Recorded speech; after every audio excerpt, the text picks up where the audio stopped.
Yep. Okay. Yep. What's happening? Right. Okay. Be there in a second. Just making a cup of coffee, and we'll be. Well, it's not 10 o'clock yet. Be there in a minute. Just doing the coffee thing. It's not boiled yet. Jug is not boiling, so I won't watch it because it'll take longer to boil. Oh, yeah, a lot happening today. I can't even do that because I've only got one mouse and I've got computer over there and computer here. Anyway, we'll do this coffee and I'll be right there.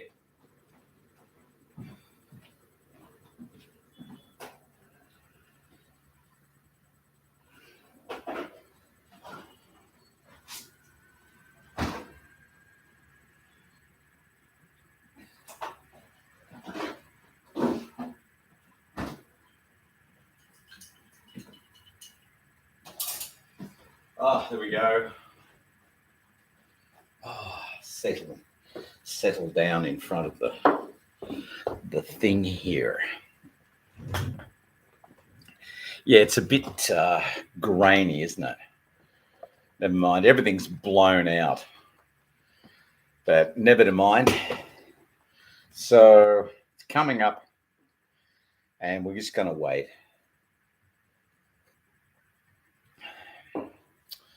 It's for 10 o'clock. Now, what have I got here? I've got, what have I got? Yes, we're connected. I have a viewer. Hello, viewer. Maybe it's me. I don't know. Anywho. Okay, 10 o'clock. Here we are. The Commonwealth Bank is open for business. Yeah. Hi. We have had an interesting morning so far.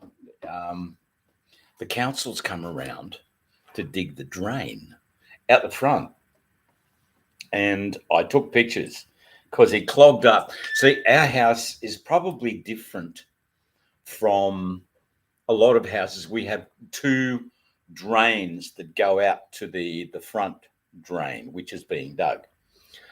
A lot of places just have the one combined drain that goes out. We have two, one at either end of the house. And he was digging out. I'll show you because I took pictures. Yes.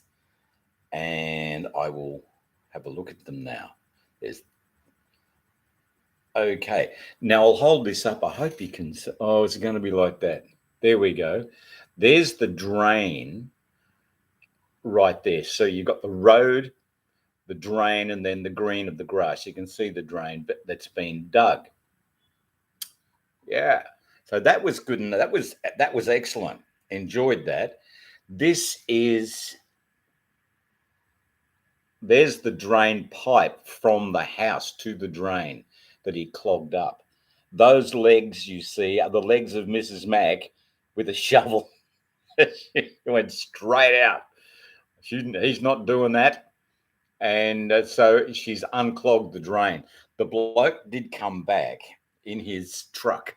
He went off on a break and came back. And I said, "You clogged up our drain." He's gone, "Oh, no." I said, "It's okay." Mrs. Mac dug it out. Here's his digger. I thought it was broken. There's the digger. It's only a little one, but it was okay. He just went on a break. Now it's 10 o'clock. He went at about 9 for his break, and he's just turned up now. So that's not bad for a morning tea break. Wow. So I wouldn't mind working for the council. Thank you very much. That's a decent sort of a break. You got 9 till 10. And normally when I was working at the Fun Factory, our morning coffee break was 15 minutes.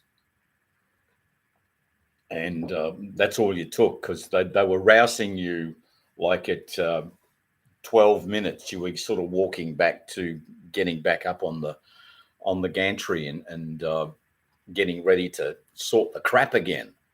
So, yeah, an hour for a morning tea break. Hey, why not? Very nice indeed. So it's a beautiful, as you can see, it's a really nice day outside. I mean, and everybody is look at the sky and everything. There you go. It's just gorgeous out there. It's very nice. I don't know what the temp is. I can find out because I've got my phone. Um, or I could go out to the back veranda and have a look. I'll just get out of this, go to the bomb, and here we go. You 22.7 it's going to be. Oh no, it's 22.7 now. It's going to be 25 degrees. That is the first really nice day that we've had this year. And so, yeah, 25 degrees. Can't wait. It's a little cool in the house. But yeah, that was wild hearing this beep, beep, beep outside and thinking, what are they doing? And is it going to cost us money? It's not costing anything. They're just digging the drains. And I had my next door or down the back neighbour, not Happy Jack, the one that's just moved in. He pulled up and said, "What's happening?" And I said, "Digging the drains." He said, "Well, can you come down my place?" And I said, "I don't know." But then the truck pulled up behind him and said, "That's my digger." And digger. And so he went and asked him, he said, you come down? He said, "Oh, no, you'll have to put in a customer request." Okay. So he's going to put in a customer request. Anyway. So here we are sitting here at 10 o'clock in the morning. I don't know, in United States, I'll just check. United States, it should be 10 o'clock in the evening. We're going to have a look now. All right, we'll go to World Times and have a look. I'm such a technophobe. In Denver, it's 6:07. New York, it's 8:07. Los Angeles, it's 5:07. And in Washington, D.C., it's 7 minutes past 8, as it is in Miami.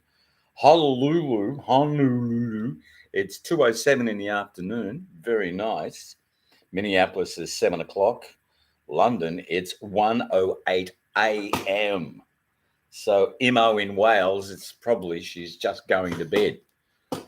Oh, so there. So it's fantastic to see you all, and that's probably me.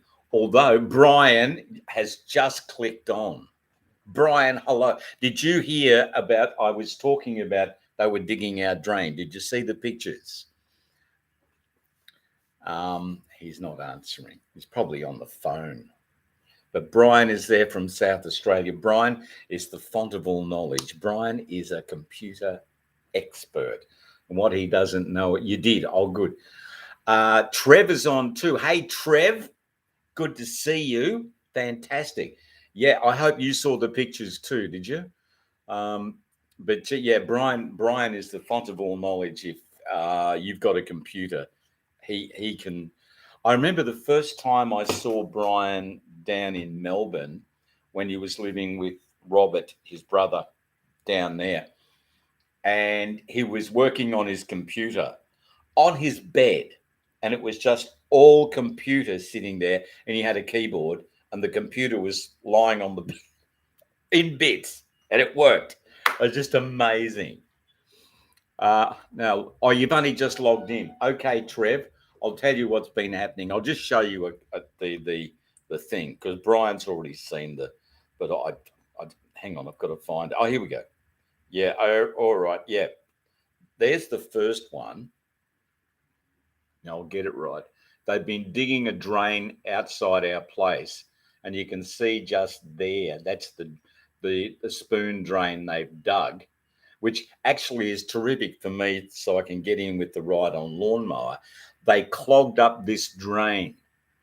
You can see the drain right there. That comes from the house. We've got two, and he clogged that one up. So Mrs. Mac, that's her legs. Mrs. Mac got out there with a spade and fixed it up.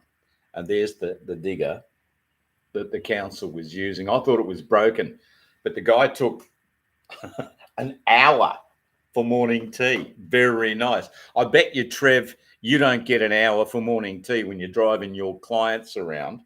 But yeah, that's oh, amazing.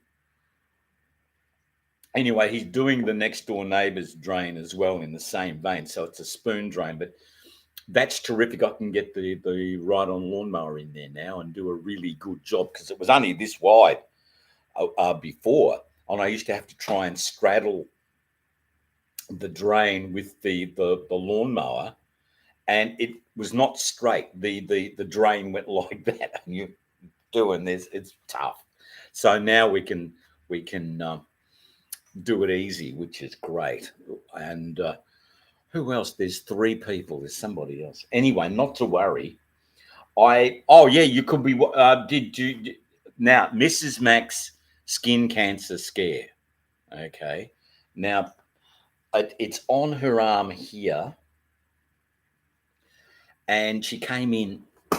Was it yesterday? Yeah, because that video isn't up yet. I've got a video which I'll put up later on this afternoon about us heading off to the dock.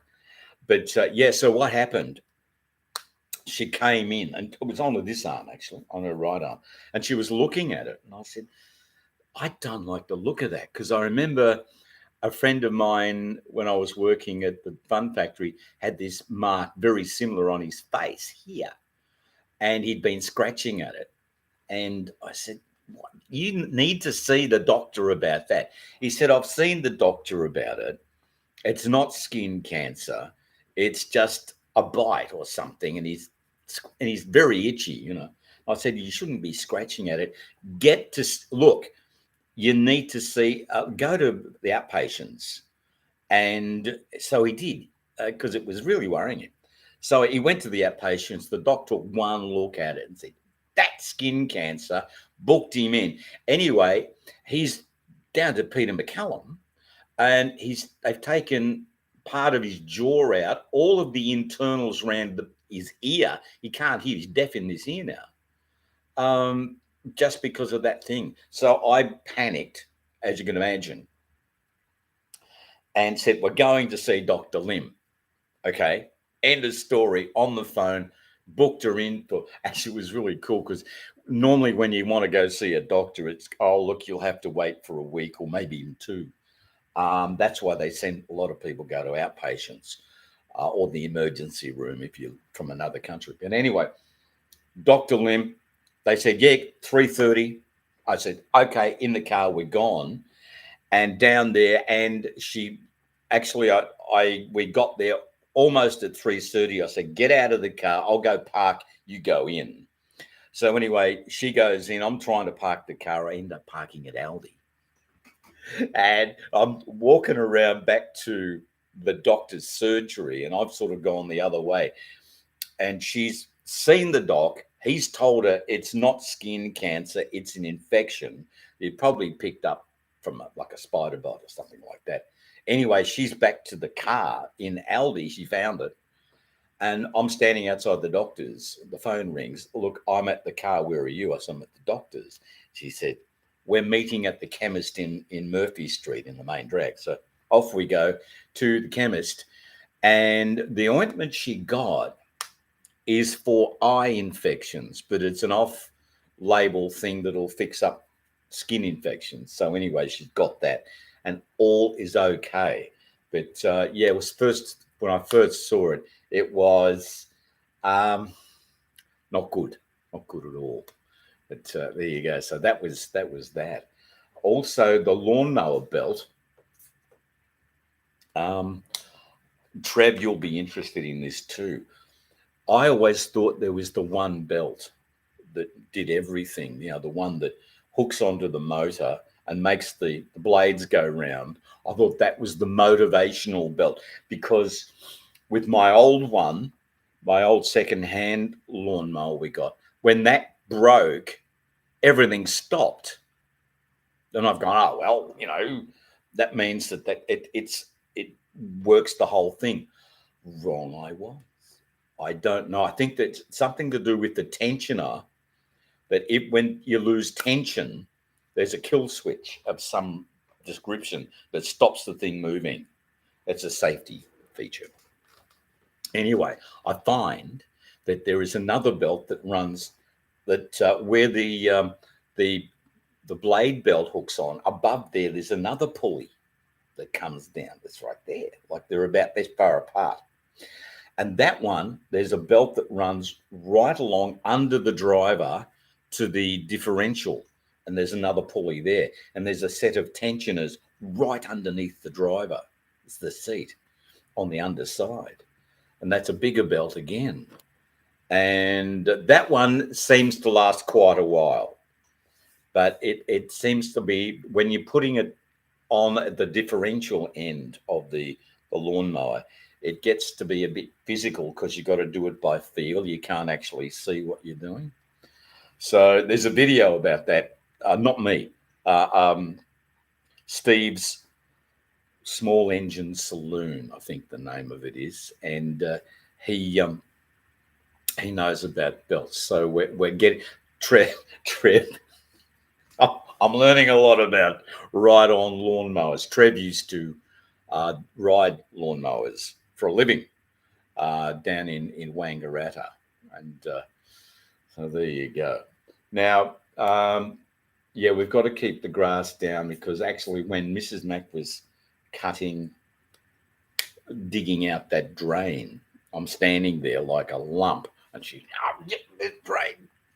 And she says, get out of the drain. I'm standing in the drain looking at her.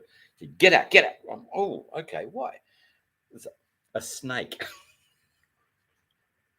She's bang with the shovel. She's either a lizard or a snake. Looks like a snake. Bang. So she's killed it. Oh dear, snakes. Yeah, they start out like that. And this road, Epsom Road down here, the dirt bit is littered, not yet, but it becomes littered with worms this big. They're not worms, they're snakes. And it's Snake City down there in this time of the year. And once it warms up, like today's the first really, really warm day, within a week there'll be snakes everywhere, and scary as hell. You go walking down there, because they're still as venomous as heck. It doesn't matter how big they are. It's crazy. Anyway, so that's that. I'm just going through a list of things that we have to do, and we're going to take our time and do them. The chook pen too, which is probably overrun with snakes underneath it because we've covered it over. We'll get that out. We still have to worry about where we're going to put it, because we've been discussing where we're going to put it. I think Mrs. Max made up her mind where we're going to put it, but she hasn't sort of said anything at the minute. But anyway, I have the feeling that she wants me to put it down at the back of the hothouse, between the back fence and the hothouse there. And I said, all we need to do is leave enough room between the hothouse and the chook pen so I can get the lawnmower through, so we don't end up with this grass thing growing up between the hothouse and the chook pen, because it's just a bad look. And then rabbits get in it, snakes get in it, plovers get in it. So we're going to have I would go 2 meters and then something there. We're talking about that, but we're not sure. So it might be a long discussion before we actually get things done. Anyway, that's the chook pen. And also Karen from Iowa. Hang on. Brian has said something. I'll keep Karen from Iowa in abeyance for a sec. You found some old 3DB clips the other day of the Bob Matchless show with me doing the intro. Yeah, that was when Bert was in charge of 3DB and he had Bob. That was the genesis of the Golden Memories show on a Sunday on 3UZ. When I left 3DB and went to 3UZ, they really, really liked, because they were listening, and they really, really liked the Sunday program on 3DB, which was Bob Matchless and Thanks for the Memories, I think it was.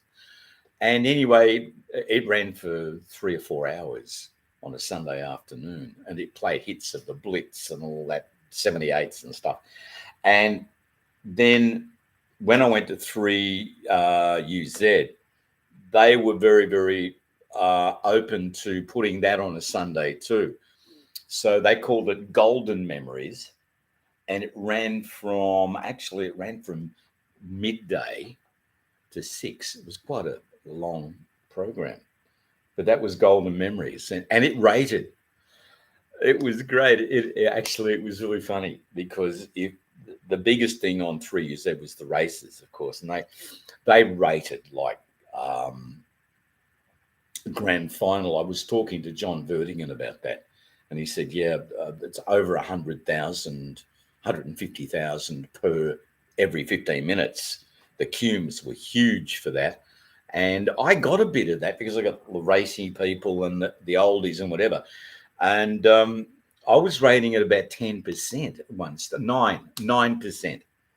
And that outrated anything else that was on the weekend, except for the races on Saturday was huge. But that was good. So we enjoyed that. But yeah, that was Bob Matchless on 3DB was the start of all that. That lasted for about 12 months, I think, before 3DB left the mortal coil, before Bert left, and everything fell apart and they went FM and playing Rocky Jockey and stuff like that. So yeah, good stuff. That's historic. I sort of don't feel historic, but I'm of that age. Good on you, Brian. That's fantastic. I think Michael found those too. They're online somewhere. With that, and now going back to Karen from Iowa, she was talking about spring chickens. You need some spring chickens, and is that where the term came from? Because we do. I gather the egg every second or third day. So we do know, and they're bantams too, because I ain't all eggs, but they're lovely when you get them. But anyway, every second or third day we get an egg, and it really isn't cost effective because we're feeding those things, and so probably what we're going to have to do is get some new chooks, which we will, and get some more eggs, but because it's about this time of the year where they start laying anyway. But yeah, that was incredible. Karen from Iowa was saying spring chickens, of course. But you hear these sayings and that you use, like I know spring chicken, but you don't actually think, where did that come from? And of course, spring and chickens, and you get your new chickens in spring when they start laying. Okay, that's just me saying that. I've got no idea. As Mrs. Mack will tell you, he has no idea. And the wood for next year, that is really going to be a problem.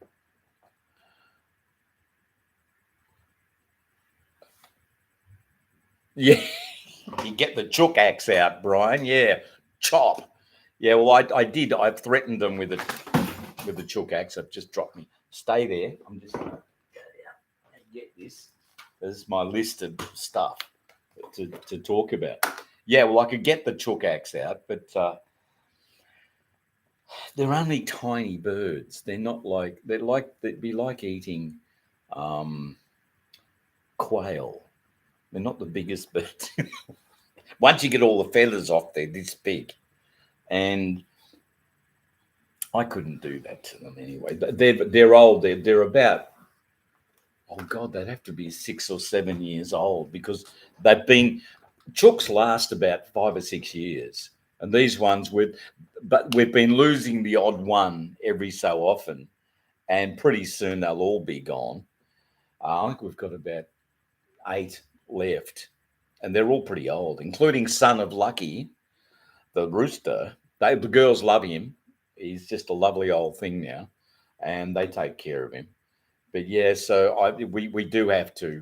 Uh, I was saying, Chookags, you've got KFC down here. I don't think the Colonel would like these. I really don't. I mean, seriously, if they were rabbits, hey, yeah. Mm. Anyway, wood the next year. This is going to be a struggle for us because, I know where Brian lives. I was talking to Robert on the phone last time Robert rang. We don't ring anybody. We don't ring our kids. They ring us. That's a whole other story, which I'll explain sometime. But nothing, nothing nasty. It's just I didn't want to be involved too much in their lives. But I think because of the goings on with Erin moving, I've decided that we need to be more involved than we are without sticking our nose in too much. So anyway, the last time I was talking to Robert, I've lost my train of thought. Don't give you the appearance. Anyway, Robert rang, and we were chatting, and I can't think. We were chatting, and it was great. And it's good to talk to you guys over. Oh yeah, the wood over there for a ton of wood, a trailer load, like a 1 cubic meter of wood, $450. Holy heck. We couldn't survive if we had to pay $450 because I would go 4 to 5 trailer loads of good wood. That's just no way known. So I found a guy, but there's a lot of shysters in this world, and a lot of them work in the wood industry. I couldn't believe it. The last bloke I rang that I didn't get the wood from, he said he lived here in Chiltern, which, yeah, great. Oh, fantastic. Come on down. And he said, I'll be there this afternoon sometime. Okay. Anyway, the afternoon's getting late. It's like 4 o'clock in the afternoon. He hasn't turned up. So I've texted him, how long are you going to be? Oh, I could be 6 o'clock tonight. I'm thinking, geez, if he lives in Chiltern, I could go around and pick it up, Anyway, 6 o'clock comes. He's not here. So I text him again. And he says, oh, I'm still on the road. And I said, listen, son, you got 5 minutes or the deal's off. And he said, oh, it's like that. Okay, I'm driving back to Beechworth. And I thought, Beechworth? Why did he say he lived in Chiltern if he's in Beechworth? So this is what you've got to put up with. People just lie to you. And anyway, I found this guy from Howlong who seems to be reasonable. He turned up, that is a good thing for a start. What they do is they get on the phone, on the marketplace thing, on the phone, on your Facebook marketplace.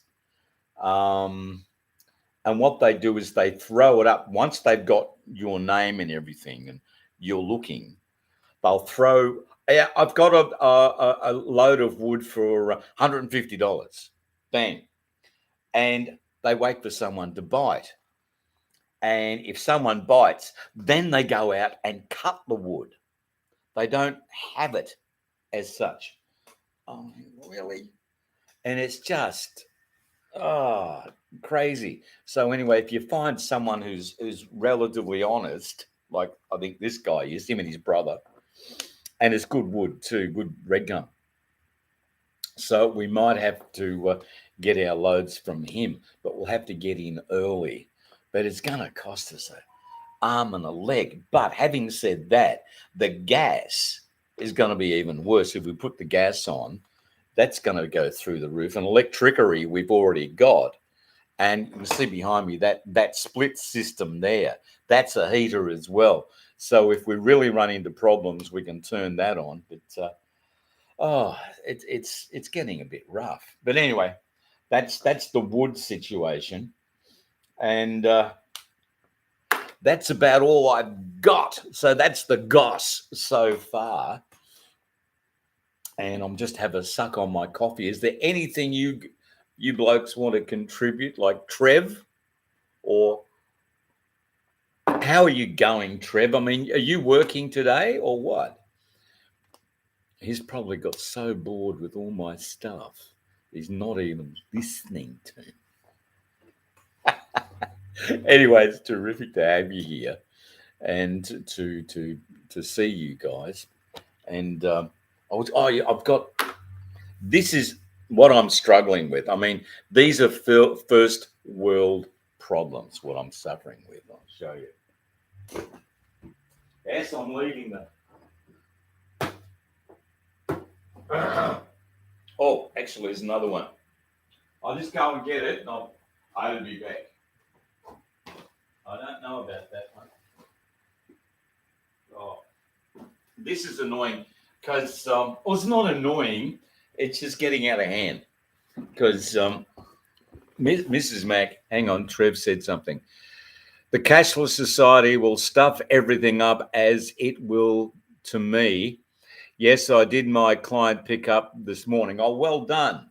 Good on you, Trev. You've got your client pickup. Yeah, cash is king as far as I'm concerned. And the thing is, if you can pay, for argument's sake, like we do for the wood, cash, and they go, oh, yeah, and it's cheaper. It is. If you go by card, yeah. But anyway, what Mrs. Mac has been doing to me is, she goes down to the op shop, the one in Wangaratta at the Lutheran Church down there, which is, we have a lot of things happening with the Lutheran Church. But this is my reading material.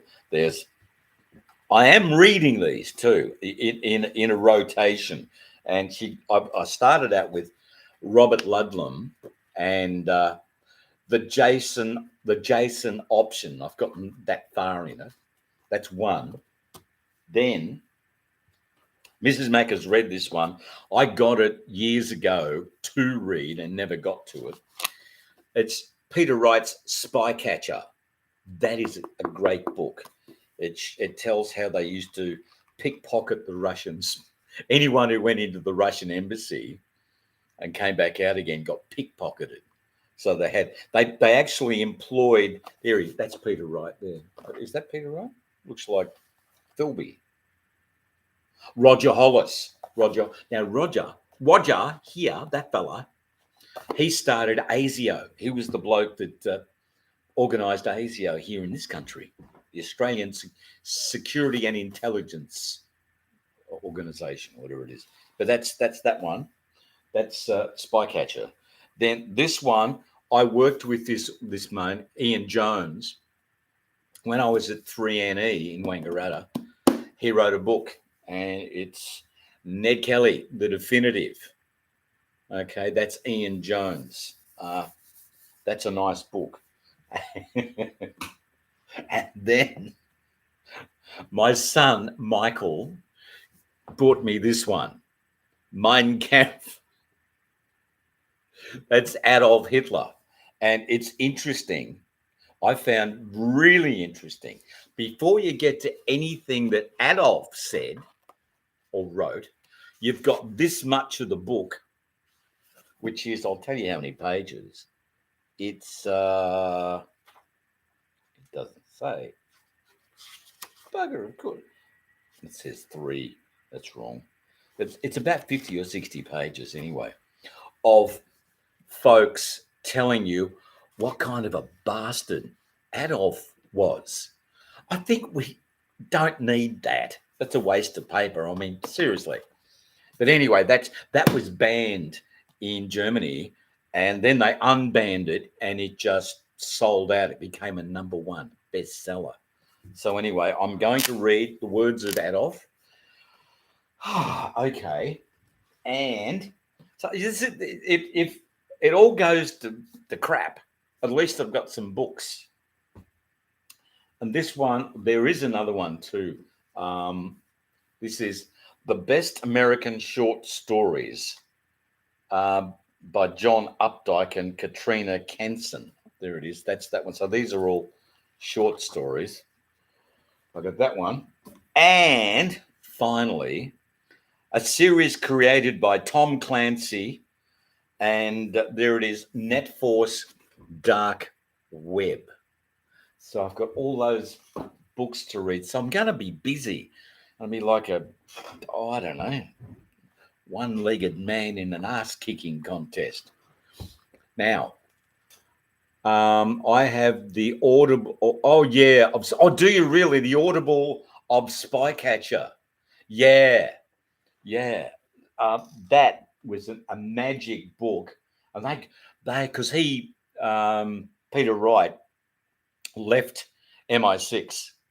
And seriously, in he was in the 50s. They were doing all this stuff. They had a thing they called the device back in those days, and you could ring someone, and they would answer it, and you wouldn't hang up. You just click on it, and it would capture that phone. So when they hung up, the phone itself became two microphones.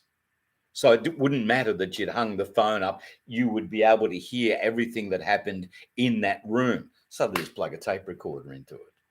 Amazing. And that was the type of stuff they had in the 50s. You can imagine what the technology is now. Yeah, but Spycatcher, dying to get into that and read it. But yeah, Tom Clancy. Yep, yep. So I'm into that when I get a chance. There we go. Between chook pens, grass, snakes, walking too. I'm back walking a lot. Like because of the weather, I was sort of like doing maybe 2 kilometers or nothing, depending on how much rain we were getting. And so I got up to 6 kilometers yesterday, and I'll end up doing the same today. And I'm watching the diet too because I started putting on weight. And I know why, because I have the rice crackers, but I put butter and cheese on them. And then you go, oh, that was nice with a cup of tea. And you go, I might just have another one. And so end up having 3 of those and all the butter and cheese and everything in there. And I'm only a little person, so I'm not a dwarf, but I'm not big either. So yeah, but that kind of thing will put weight on you. So you got to watch that. But yeah, so I've got all that. Oh yeah, the magpies too down the road here. Unreal. If I go this way, there's a crew of magpies that live up. This bastard up the street here has got a big box and he's nailed it to the tree, and it's like a birdhouse, and the magpies are taken over. So each spring, they're all living in this box on a tree, and anyone who walks past gets swooped and attacked. So you can't walk that way. So I've been walking this way, and now that you've seen, if you saw my last video, magpies following it, and he's actually had a go at me yesterday. I didn't get it on camera, but he's had a go at me. So I've got them each. It doesn't matter. And the only way I can walk along Epsom Road now without being swooped is if I walk along with my walking pal, Richard, who I see every couple of months. We bump into each other. And he has a husky, and the husky's name is Shifty. And if you're walking along with the dog, the magpies leave you alone. So what have you said, Trev? Yeah, watch out for the dive. Yeah, the dive bombers. You're not wrong. Oh, dear. I had one.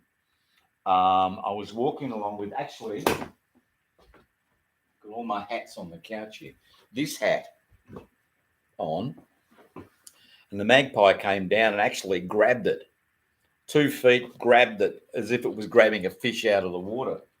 and grabbed my hat. I'm going, oh, and it felt the difference and let go. But yeah, nearly lost my hat. But that's how vicious they are. And that was the one up here. And he followed me all the way down to the backyard or to the front here. He tried to come in to the backyard, but we got a crew of magpies that we feed just out here. And they live in the trees around the chook pen and over there. And they're vicious if anybody else wants to come in because they get fed. If the hunting is bad, we've even had them come and peck on the back door. Excuse me, can I have some food? And we feed them cat food, and they love it. And they protect us from any marauding magpies. So this bloke who followed me down got kicked out. He got a right bollocking. So yeah, if you feed them, I can go out and cut the grass and not get swooped. But if I go out there, look out. It's just incredible. Oh dear. Yeah, they're all over the place. So Trev, you did your job this morning. Are you working today at all, like in the afternoon or something? And I know Brian. Oh, how's that house of yours coming too? I heard that it's coming along. Yeah, yeah. I bet you can hardly wait. Get that up. And 3 p.m. to take a client home. Oh, yeah. So you're doing all right. So you just nice and easy. That's the way, Trev. The way to go. Yeah. Have you tried that spray chocolate mousse yet?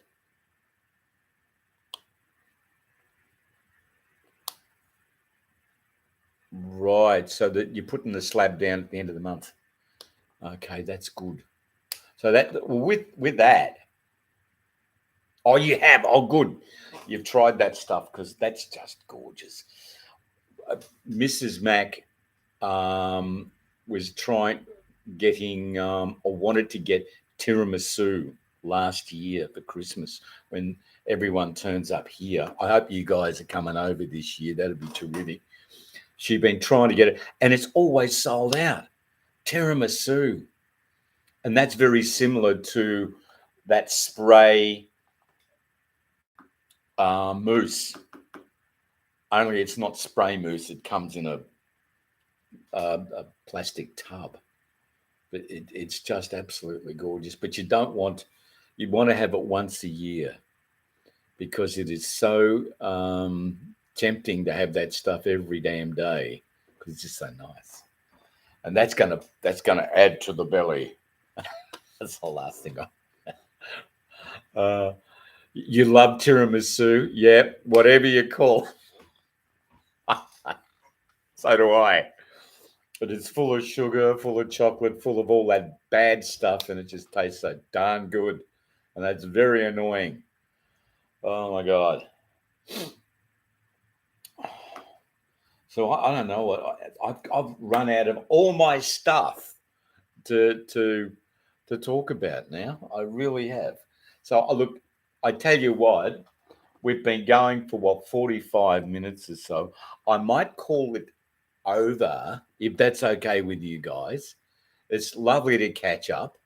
It's fantastic actually to catch up and see who's out there.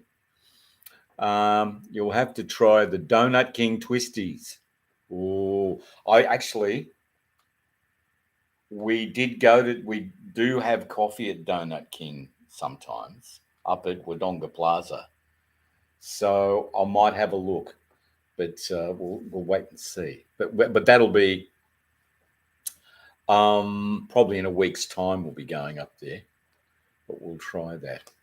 Anyway, I better pull the pin on this. It's been fantastic. It has. I've enjoyed it, and I've enjoyed talking to you two. Brian, nice to see that you've got something going with that house too, because it's been a bit long in the tooth. And you too, Trev, good to talk to you. We'll have to catch up in person too. We'll do that before I was going to say before the end of the year. We'll get there eventually. Anyway, folks, Brian and Trev, fantastic. And we'll catch up with you. Thanks for being there. See you later.